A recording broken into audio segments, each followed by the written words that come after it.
Hello engineers, welcome to the new video of the course, and in this particular video we are going to focus upon the common gate amplifier. That is, our intention is to find out the voltage gain, input impedance and output impedance of a common gate amplifier.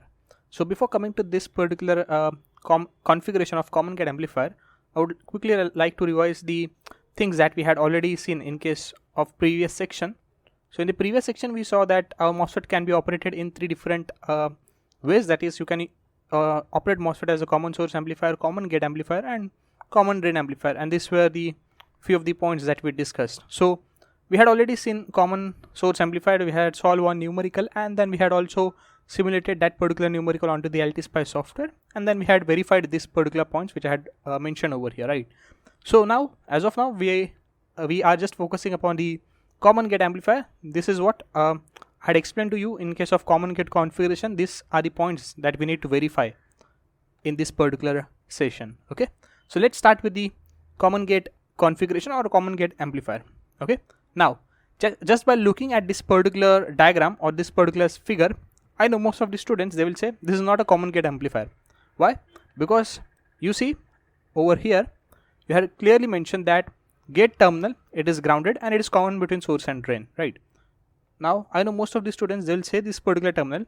First of all, let me just name out of the terminal. So this is my gate terminal, right? This is my source terminal and this is my drain terminal.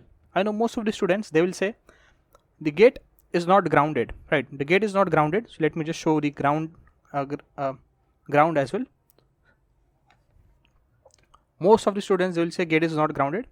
You see, there is one DC source present over here, right? So this is not a common gate configuration or a common gate amplifier. Well, your answer is, partially correct, partially incorrect. Why? Because you see, if I want to operate MOSFET as an amplifier, so the most important thing that we should remember is that our MOSFET should be operated in the saturation region. And when I say that my MOSFET, it should be operated in the saturation region, so in that case, my VGS, that is gate to source voltage, it should be greater than my threshold voltage. So this is the most important condition that should be satisfied.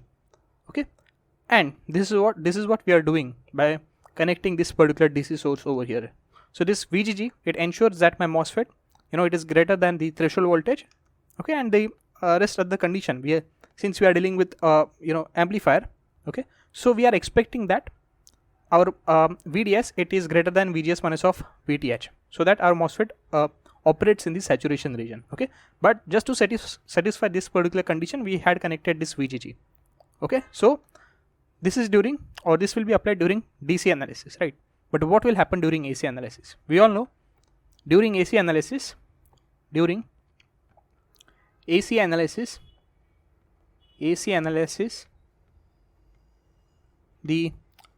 DC sources will be replaced by short circuit. DC sources or signals will be replaced by the respective internal resistances. So DC voltage source or DC sources will be replaced by short circuit.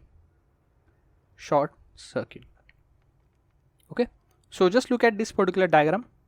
Okay, now so this VGG, it will be replaced by a short circuit, and in fact this particular VDD, this will also be replaced by a short circuit.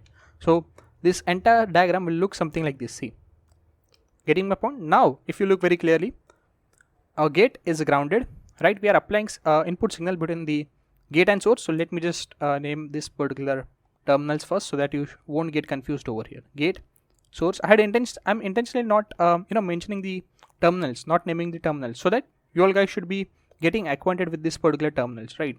Just try to identify the terminals first. Okay, and then focus upon the configuration and solving the circuits and all. Okay, so you see over here, I'm applying input voltage between source and gate. My gate is grounded and we are taking output between drain and gate. Getting my point? So from this particular drain terminal, we are taking the output. Okay, so just remember this particular configuration, that is whatever the diagram that I had mentioned over here, it was with respect to the AC analysis. I'm not considering the DC analysis part. I'm just considering the AC analysis, and during AC analysis we can clearly see that my gate is grounded, and the second thing is that my gate is connected in between source and drain. Okay, So that's why it is known as common gate configuration. Okay, great. So I hope that you understood this particular part. Now we need to verify this particular points, that is the input impedance. If it is less or not, then what output, what voltage we will get at the output side.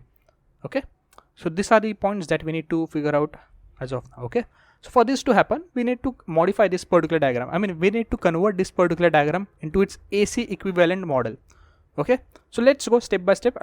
Although I had drawn the figure in the next slide, but for you all guys, I'll just draw it once again so that you should not get confused at this particular point. So what we can see over here, so first of all, we should focus upon the gate terminal. In case of common gate amplifier, the moment you identify that it is a common gate amplifier, you should focus upon the gate terminal. So what I can see, my gate is grounded. Great. So what I'll do, I'll just draw my gate somewhere over here. Okay, I'm just drawing it little roughly, and then what I'll do, I'll show that my gate, it is grounded. Okay, my gate is grounded. Okay, so this is my gate terminal, right? My gate terminal, it is grounded. All right, now I'm applying my input voltage between source and gate. So my source should be somewhere over here. My source, it should be somewhere over here, right? And there is one input voltage between source and gate. Okay, so I'll just draw it roughly. Yeah, so yeah, I'm applying certain input voltage between source and gate. So this is my input voltage V in, plus minus of V in. I hope you are able to understand this particular point.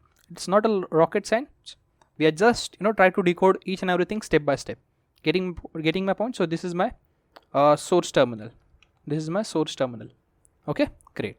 Now we all know that since our MOSFET, it is operating in the saturation region, so my source and drain, they will be connected, and there will be one current ID which flows in this particular direction, which we show as GM times of VGS in case of AC analysis or AC model of a MOSFET, right? So I'll show that my source and drain, they are connected internally. So since my MOSFET, it is operating in the saturation region, so my source and drain, they are connected with the help of this with this particular current source, that is GM times of VGS. So this is my current source. Let me just show it to you properly. Yeah, so this is my current source. This is my drain terminal, right? So and obviously the current always flows from drain to source in case of N channel MOSFET. Okay, in case of P channel, the direction of current will be reverse. It will be in this way, right? So this is my GM times of VGS, that is my current, right? Small current ID. And then this is my drain terminal. Let me just show it somewhere over here. Okay, and you see over here, from drain we are taking output, but there is also one resistor which is connected to ground or to the gate. So either you can connect the drain resistor over here, or else you can just show it in this way. So I'll just try to show it in this way. First of all, let me just highlight this particular point, and yeah, let me draw it properly. So this should be my drain resistor RD. Sorry. Yeah, drain resistor RD. It is grounded. Okay, so I'll just connect it something like in this way, something like this, and then this is my RD. Okay, and from here we are taking the output voltage, that is V out. This is my V out. I hope you are able to understand this. Okay, I just drawn it roughly. Okay, but I hope that you understood it. So this is how the actual diagram will look like. So you see this, I had connected it over here in this way, right? But if you want, just to make sure that you should not get confused, you can just separate all of these terminals as well. Okay, so you see over here, and obviously there will be certain amount of voltage between gate and source. So let me just show it to you. That voltage will be plus and minus of VGS. So VGS will be the voltage drop across gate and source. Getting my point? So again, we'll quickly revise how exactly we deduce this particular AC equivalent model for the common gate configuration. So I hope you understood everything up till here. We just grounded the DC sources because we are dealing with AC analysis, right? So you see my gate is grounded. This is what I had shown. My gate is grounded. Then what we saw, that we are applying certain input voltage between source and gate. So you can clearly see over here we are applying certain input voltage between source and gate, right? And then we all know that since this particular MOSFET it is operating in the saturation region, so obviously there will be certain amount of current that will be flowing from drain to source.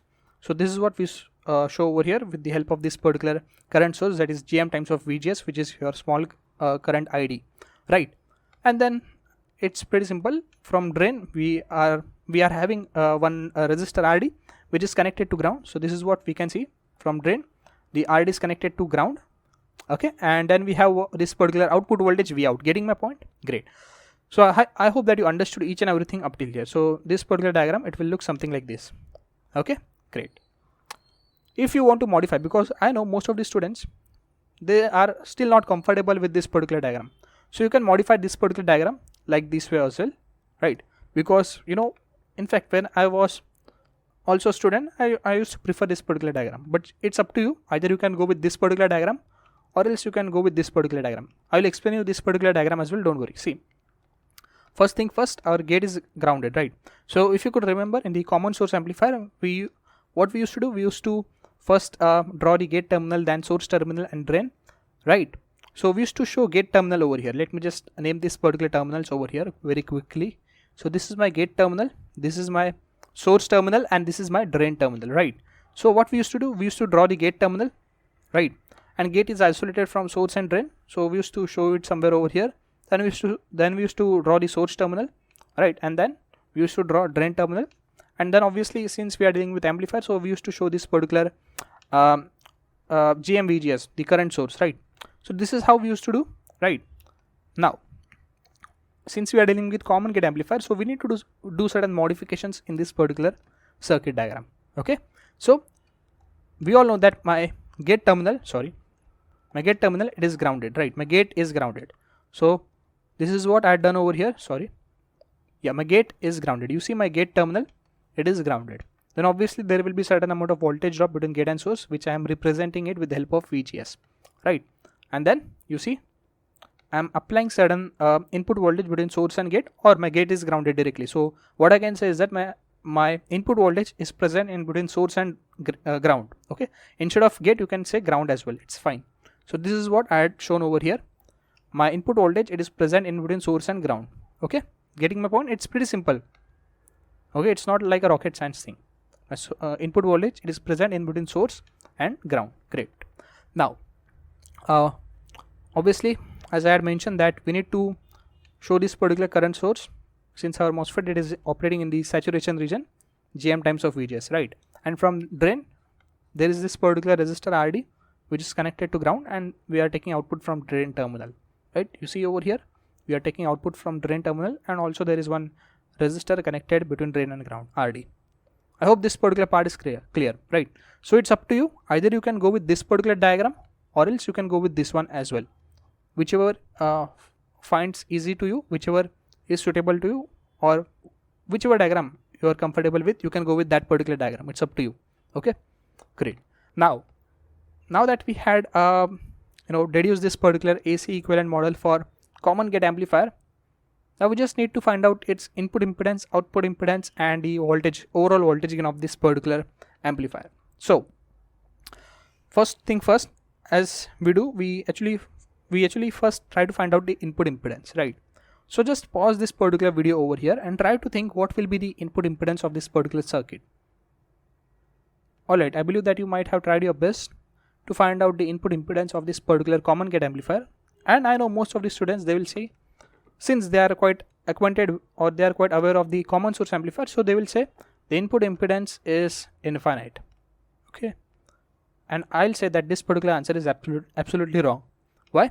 Because you see, this time you are not applying the input voltage to the gate terminal, you are applying the input voltage to the source terminal. So make this particular point very clear to you all guys.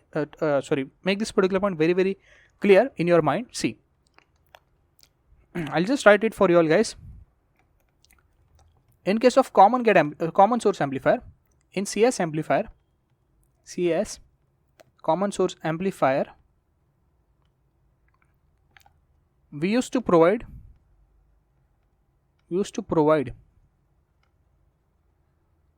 input signal between gate and source, right? Between gate and source, right? So that means if you could remember, in case of common source amplifier, we used to provide this particular input voltage over here, right? And then we used to find out the input impedance, and in this case the input impedance will be input impedance will be infinite. Why? Because our current will be 0, right? Our gate current Ig was 0. Why it was 0? Because I hope you all guys know that there is a silicon oxide layer, SiO2 layer between gate and source, right? So it was a pure insulator between these two terminals, right? So that's why in that particular case our input impedance used to be infinite, right? So this is what I had written. In case of CS amplifier, we used to provide input signal between gate and source, okay? And obviously our gate terminal was isolated from source and drain, right? Therefore the input impedance in that particular scenario, it used to be infinite for CS amplifier. So let me write over here, and this was for CS amplifier, okay? Getting my point? Now in case of this common gate amplifier, CG amplifier, in CG amplifier,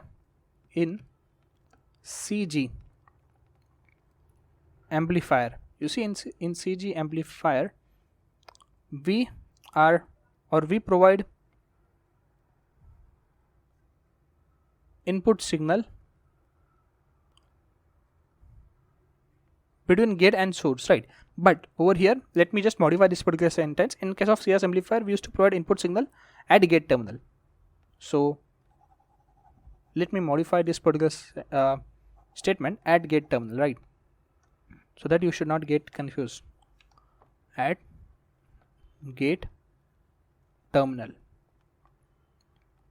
right? Because at that time our source was grounded, and during CG amplifier our gate is grounded, okay? So it does make sense, right? So in case of CG amplifier, we provide input signal at source terminal, right? At source terminal,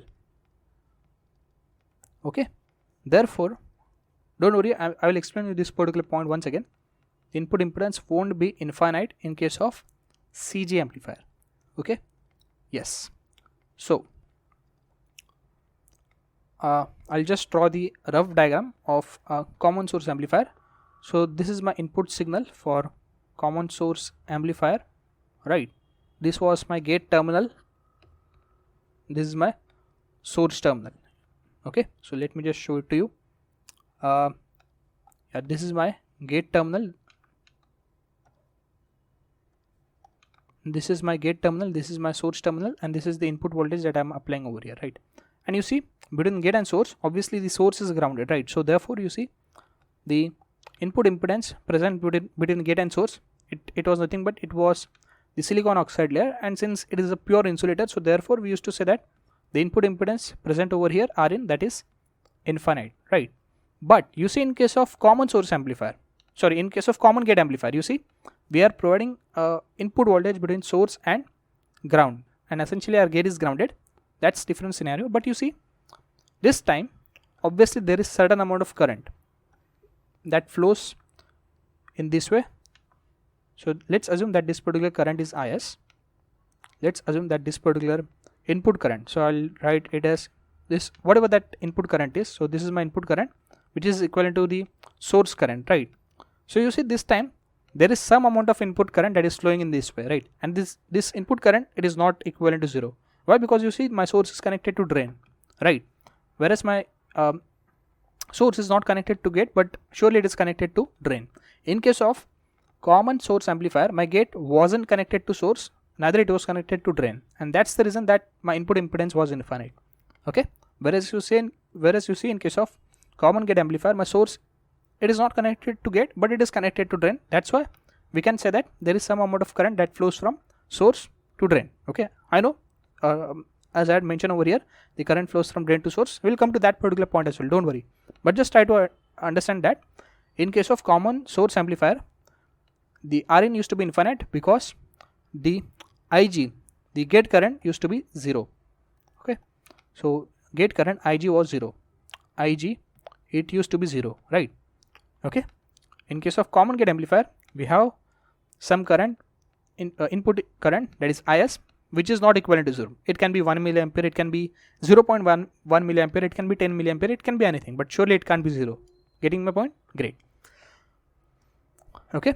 And what is the reason? Because I had written this particular point, Ij is 0.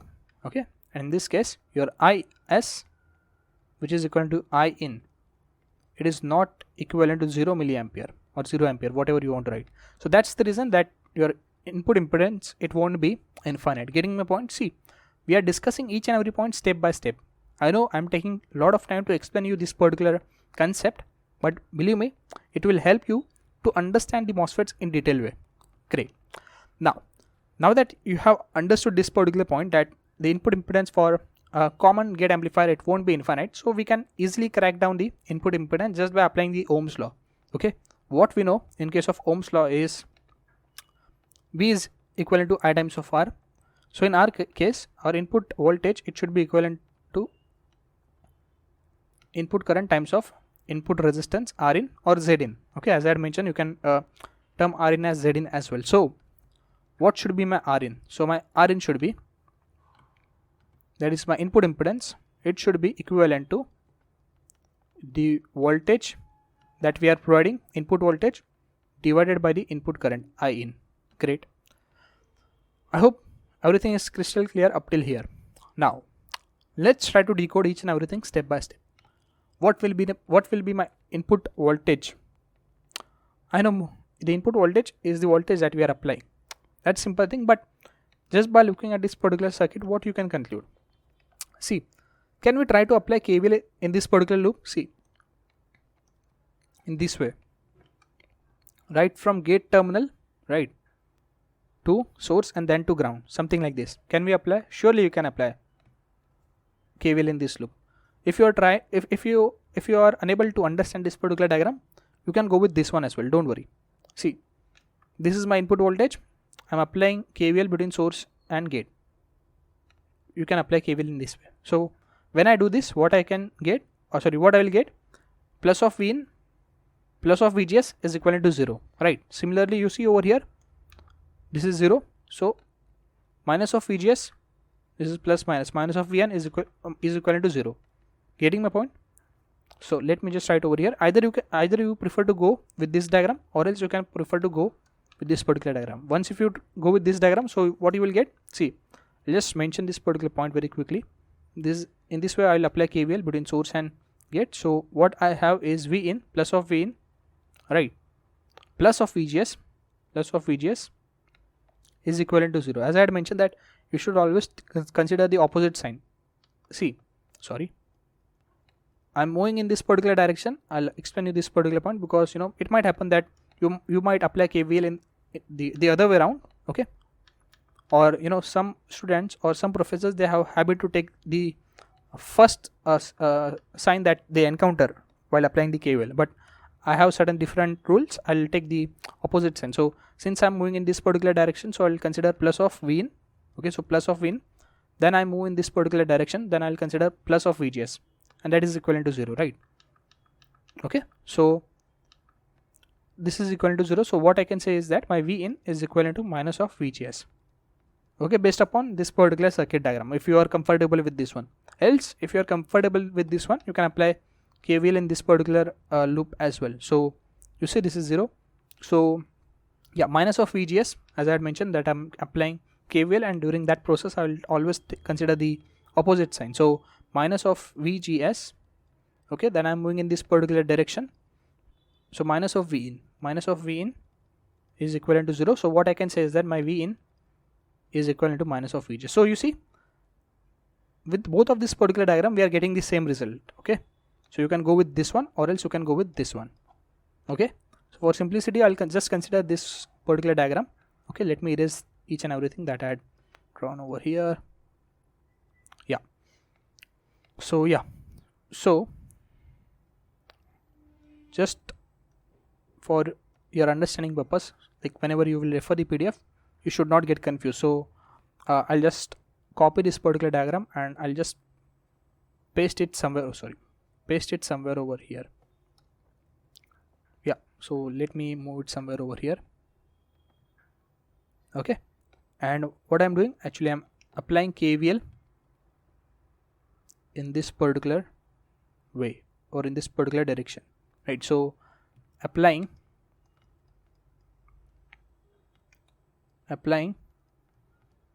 KVL between gate and source, and when you do so, what you get is this, that is minus of, you see, minus of VGS. Let me change the color. Yeah, minus of VGS, right? Then you have minus of V in is equivalent to 0, and thus what I can say is this, that is my V in is equivalent to minus of VGS. So let me just highlight it with the help of one red box. So my V in, that is my input voltage, is equivalent to minus of VGS. Great. So this is what I got. So my V in is equivalent to minus of VGS. Okay, and then I need to figure out the input impedance, that is I in. Okay, input current, that is I in. So again we need to focus upon this particular circuit diagram. Okay, so you see I'm applying voltage, but I'm applying the input voltage between source and ground, right? And my I in is nothing but my source current. And what is my source current? You see over here, see, if this particular current comes at this particular node, so this particular current, it has two ways. Either it will move in this particular direction or else it will move in this particular direction, right? But you see over here, this gate and source, they are not connected. Okay, and when they are not connected, so this IS won't flow from this particular path. It's pretty simple, right? Because it acts as an open circuit, right? This gate and source, these two terminals, they act as the open circuit. So therefore, whatever the current that is coming at this particular node, it will prefer to go in this particular direction. So my I in will prefer to go in this particular direction. But if you look very clearly, my GMVGS, it is flowing in this particular direction, right? So it is flowing in this particular direction, that is GMVGS, and my I in is flowing in this particular direction. So what I can say is that my I in is equivalent to minus of GMVGS. Okay, because they are opposite in direction, right? So again, for your simplicity purpose, what I'll do, I'll just copy this particular part.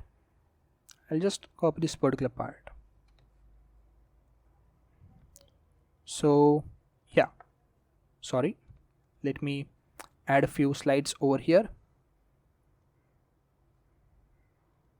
Yeah, so let me put this entire diagram somewhere over here. Yes, let me erase this point. This is my source and this is my drain. So what I can see just by looking at this particular diagram is that this is my IS and this is my GMVGS, right? So this is my IS, which flows in this particular direction, and this is my GMVGS. So IS, which is equivalent to I in. So IS, which is equivalent to I in, is equivalent to minus of GM times of VGS. Getting my point? Okay, great. Now this is what we got for the input current. So I'll just highlight this over here. See, analog electronics is very simple. You just need to understand the things properly, right? You just need to see the circuits properly. Okay, and if you are able to do that, then things become very much simple. So my input current is equivalent to minus of GM times of VGS. So you see over here, this VGS and negative sign, they get cancelled. So VGS will get cancelled, this negative sign will also get cancelled, and what we essentially have is this, that is 1 by GM. Getting my point? So what I can say, that my input impedance, that is R in or Z in, whatever you want to say, the input impedance for the common gate amplifier is equivalent to 1 by GM. 1 by GM. So this is the input impedance. And now, if you could remember in the previous section, let me just show it to you. Yeah, in the previous section, when we were dealing with common gate configuration, I had clearly mentioned that it has very less input impedance. Let's try to decode that. Now what does that mean? So in case of common source amplifier, if you could remember, in case of common source amplifier, let me add one more slide over here. In case of common source amplifier,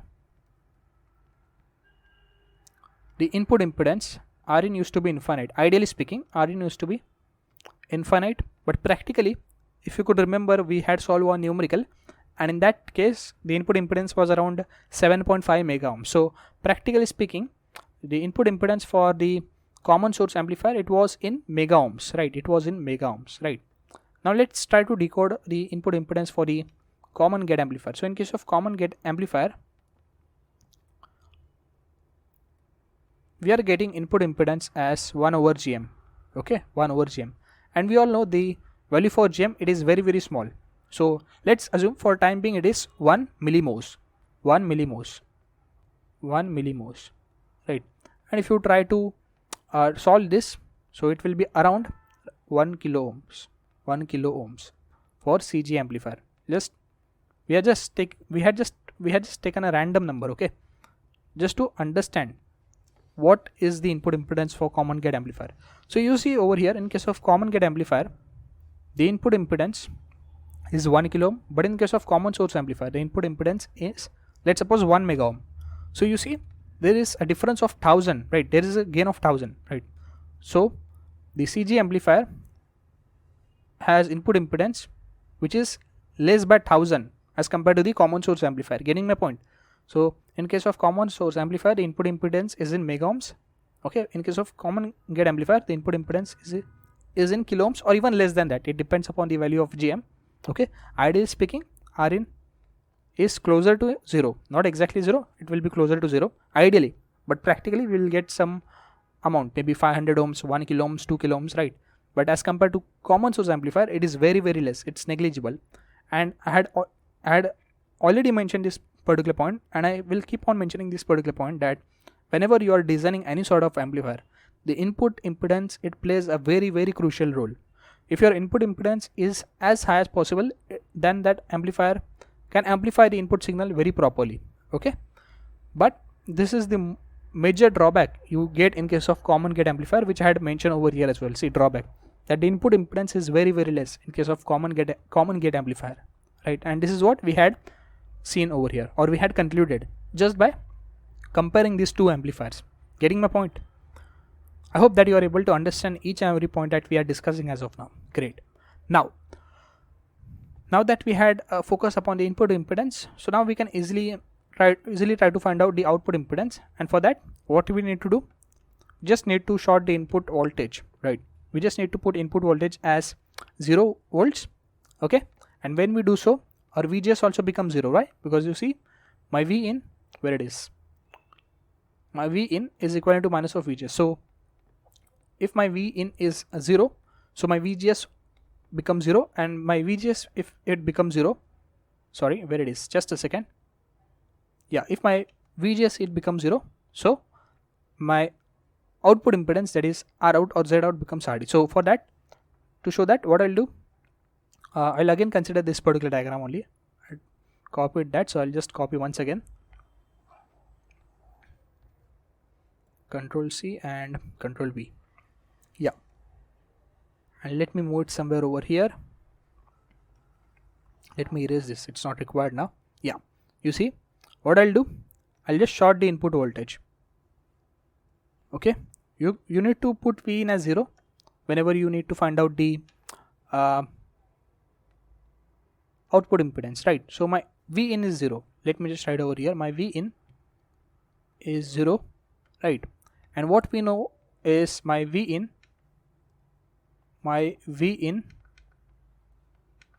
was equivalent to minus of VGS, right? But with this, what we can conclude is that my VGS will also be 0 volts, right? Because 0 is neither positive nor negative. That's basic mathematics. So VGS is 0, okay. And therefore, in this current source, the GM VGS term will be 0, okay, because my VGS is 0. And when we do so, what we will get is this. I just forget to show the RD. Let me just show it somewhere over here. Just a second. Over here there was my RD, drain resistor, okay, which was present in between drain and ground, right? So there is this particular resistor RD. Okay, great. So yeah, GM VGS becomes 0. That means what? My current source becomes 0. So this will act as the open circuit. Why? Because if my current is 0, that means that particular terminal will act as the open circuit, right? It's pretty simple. Okay. Why? Because you see, V is equivalent to I times of R, right? If my I is 0, right? So what does it implies? It implies that my impedance is infinite, right? Or basically you see over here my impedance, the resistance become infinite between drain and source. This is what it implies. Getting my point? Great. So if I try to find out the output impedance now, let me just move this circuit a little bit to the left side. Yeah. So if I try to find out the output impedance now, R out or Z out, whatever you want to say, so it will be equivalent to RD. So my R out, let me just use this one. Yeah, my R out or Z out, whatever you want to say, R out or Z out will be equivalent to RD only. So this is the equation that will, or value that will get for the output impedance for the common gate amplifier. Getting my point? So we had find out the value for the input impedance, output impedance, and now what we need to do is that we need to find out the equation or the value for the output impedance, voltage gain, not output voltage gain, it's a voltage gain. So we just need to figure out what will be the equation for the voltage gain of the common gate amplifier. Okay, so for that we already know the formula for the voltage gain. So we all know that AV, that is voltage gain, or G, whatever you want to write, is equivalent to V out by V in. We are already aware of V in. V in is nothing but minus of VGS, right? Minus of VGS is my V in. Okay, so what should be my V out? Okay, what should be my V out?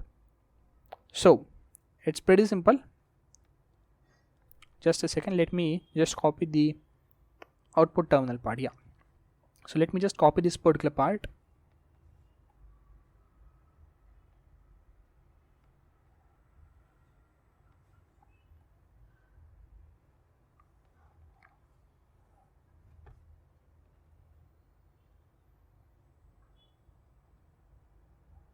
And let me put it somewhere over here. Let me just decrease its size.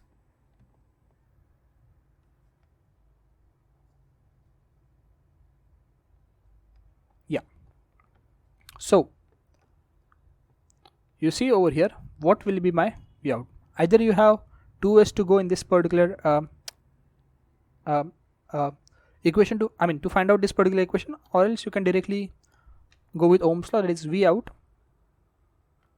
is equivalent to I out times of R out. So we all guys are aware of R out, but we are not aware of I out. So if you look very clearly, this GM VGS, you see over here, it will flow in this particular direction, right? But you are trying to take V out across RD. So positive terminal of V out will be over here and the negative terminal will be over here. But you see over here, this GM VGS, which is equivalent to the input current I in, it will go in this particular direction, see, and then it will again come back. So the direction of current is opposite to the voltage, so to the voltage that we are assuming. So therefore the I out will be minus of GM times of VGS. Why minus? Because the current, you see, it is flowing from bottom to top, whereas we are trying to find out the voltage from top to bottom. So that's why it is GM minus of GM VGS times of R out. Getting my point? So this is my output voltage Vout. It's pretty simple, right? I hope that you are able to understand this particular point, right? So now that we had find out the value for Vout, so let me just move it little below.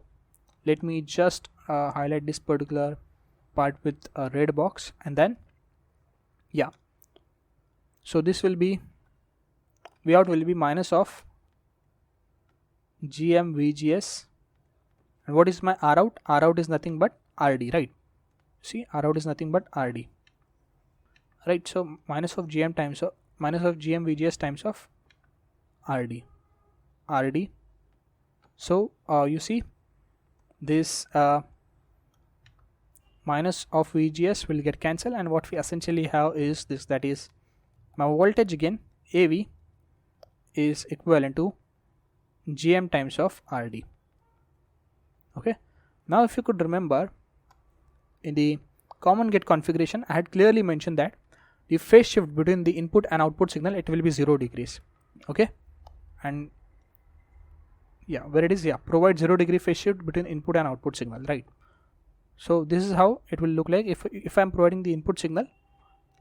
Let's suppose if it is of 10 millivolts. So if I had set this particular MOSFET in such a way that if it provides gain of 10, so at the output side I'll get 100 millivolts of signal, but in that case the phase shift will be of 0 degrees. That means, you see, I'm getting a positive signal, right, over here, and over here as well I'll get positive signal.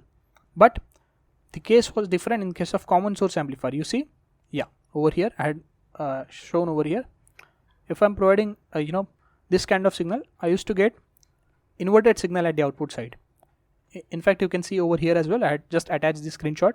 Yeah, you see, I'm providing input signal of, let's suppose, of 10 millivolts. In this way, the output signal, obviously it is magnified by 2.7 by the gain of 2.7, but it's negative sign. Okay, we used to, if you could remember, we used to get a negative sign, minus of GM times of RD in case of common source amplifier, right? So this negative sign, it used to indicate that my output signal will be inverted in nature, or it will be 180 degree phase shift with respect to my input signal.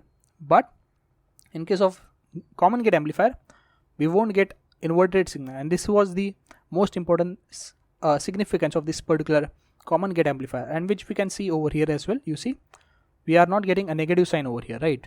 We are getting a positive sign, which indicates that there is 0 degree phase shift between the input and output signal. So let me just write over here, plus GM times of RD indicates 0 degree phase shift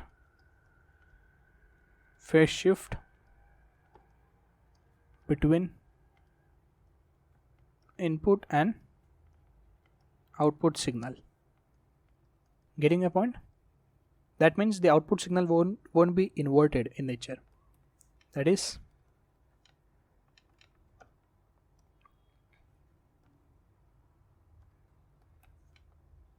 the output signal won't be inverted.